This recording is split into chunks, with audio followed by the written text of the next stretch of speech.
Grüßt euch miteinander. Ja, keine Angst, gell? Ich hau euch das Hacke nicht rein. Das habe ich gerade vorher gebraucht für unseren Gickerl. Und ja, ich habe mir mal Gedanken gemacht, wie das eigentlich ist, wenn du ein paar Hähner daheim hast und die haben so einen schönen Freilauf und dann bei den Hähnern in den großen Mastbetrieben, wie es dazugeht. Gell? Und da ist dann folgender Text entstanden von den blutigen Hähnerkrebs.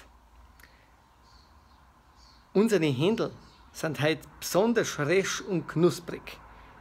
Wir haben es mit Liebe für euch aufgezogen, eng beieinander, sodass es später fast keine Federn zum Rupfen gibt.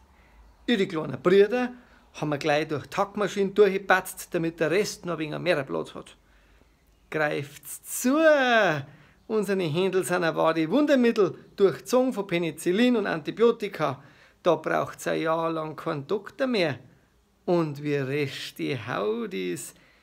Wir haben einen Köpf mit unseren schärfsten Messer so korrekt vom Hals abtrennt, dass die blutigen Hähnerkrebs noch pumpt haben, was so schnell gegangen ist. Ist heute gleich 2 zum Preis von einem. Sie sind fett und groß, mit genmanipuliertem Mastfutter aufgezogen, voll lieb und voll stolz. Ihre Füße haben wir weggedroschen, weil sie bis zu die Knie in einer eigenen Scheiße drin gestanden sind. Wir wünschen euch einen guten Appetit. Und euch auch natürlich einen guten.